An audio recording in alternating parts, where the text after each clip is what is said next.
The Flying Kipper. Lots of ships use the harbor at the big station by the sea.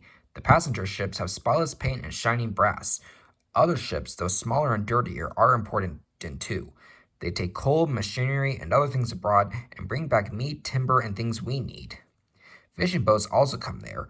They unload their fish on the quay. Some of it is sent to shops in the town, and some go in a special train to other places far away. The railwaymen called this train the Flying Kipper. One winter evening, Henry's driver said, "We'll be out early tomorrow. We've got to take the Flying Kipper." "Don't tell Gordon," he whispered, "but I think if we pull the Kipper nicely, the Fat Controller will let us pull the Express." "Hurrah!" cried Henry, excited. "That will be lovely." He was ready at 5 o'clock. There was snow and frost. Men hustled and shouted, loading the vans with crates of fish. The last door banged, the guard showed his green lamp, and they were off. Come on, don't be silly, puffed Henry to the vans as his wheels slipped on the icy rails. The van shuddered and groaned. Truck trick, all right, they answered grudgingly. That is better, puffed Henry more happily as the train began to gather speed.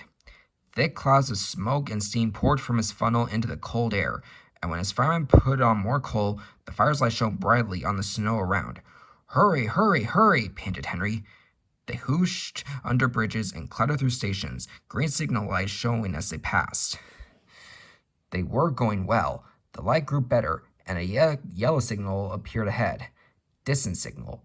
Up, thought Henry. Caution. His driver shut off steam, prepared to stop, but the home signal was down. All clear, Henry. Away we go. They couldn't know the points from the main line to his sighting were frozen, and that the signal had been set at danger. A fall of snow had forced it down. A ghost train waited in the siding to let the Flying Kipper pass. The driver and fireman were drinking cocoa in the brake van. The guard pulled out his watch. "The Kipper is due," he said. "Who cares?" said the fireman. "This is good cocoa." The driver got up. "Come on, fireman, back to our engine." "Hey," the fireman grumbled, "I haven't finished my cocoa yet." A sudden crash. The brake van broke. The three men shot in the air like jacks in the box and landed in the snow outside. Henry's driver and the fireman jumped clear before the crash.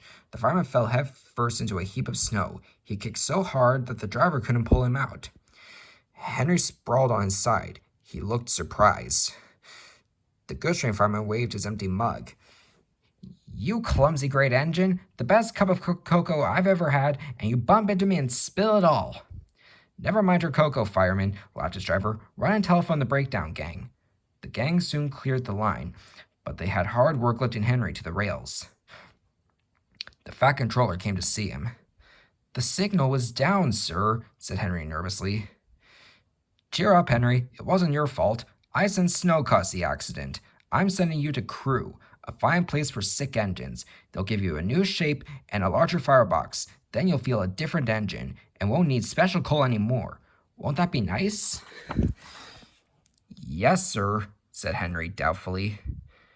Henry liked being at Crew, but was glad to come home. A crowd of people waited to see him arrive in his new shape. He looked so splendid and strong that they gave him 3 cheers.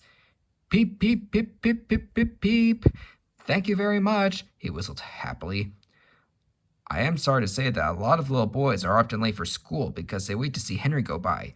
They often see him pulling him the express, and he does it so well that Gordon is jealous.